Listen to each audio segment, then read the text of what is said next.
scheduled to be published in a federal register this week, DOT's Bureau of Transportation Statistics has requested emergency approval from the Office of Management and Budget for a pilot effort to develop a proof of concept freight logistics optimization works data exchange launched by the administration in March.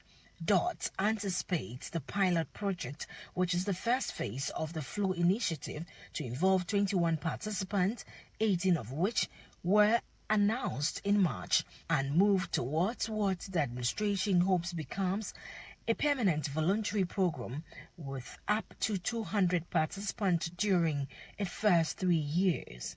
Developed following the congestion turmoil that peaked earlier this year at major container ports and backed up the entire domestic U.S. freight supply chain, the White House notes in a previously issued fact sheet that Flow will test the idea that sharing basic digital freight data in a novel data sharing partnership is in the interest of public and private parties.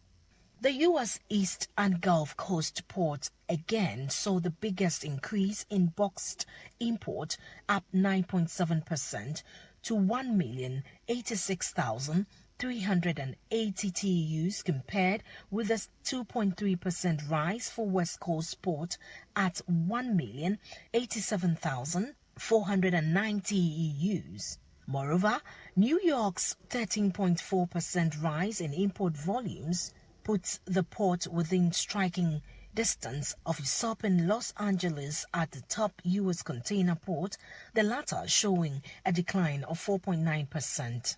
Report author John Macon said the coastal shift trend had continued at pace in June, the result being that as many ships are now awaiting berth at New York and Houston as idled at Los Angeles and Long Beach combined.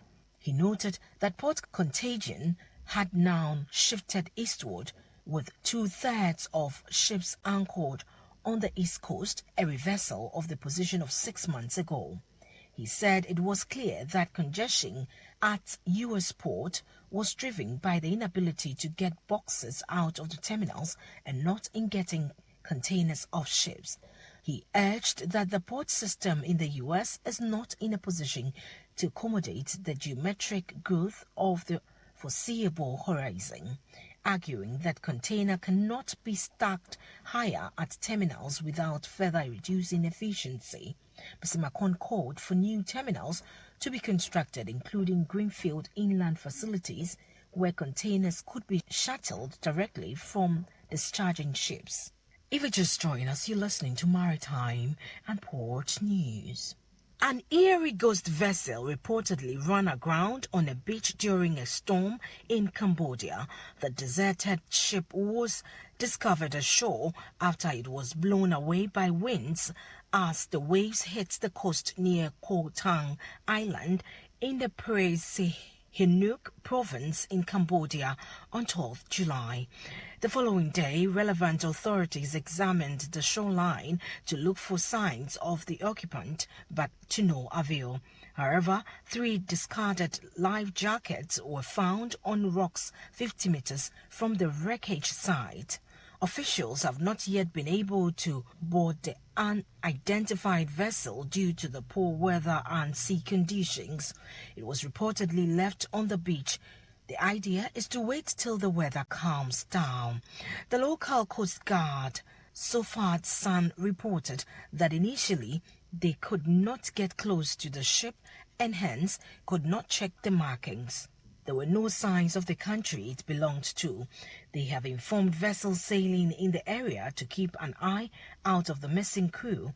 They could be floating in the sea or on the lifeboat. On this note, to wrap up this morning's edition of Maritime and Port News. Maritime and Port News is proudly sponsored by the Ghana Shippers Authority. They provide you with the best in oil shipping solutions. You can contact them at the Shippers House in Accra. You can also join us live on YouTube on Omanfm and on Facebook on 2TVGH.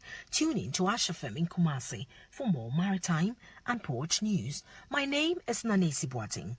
My producer, Kwikwa Bwaji. Have a great day.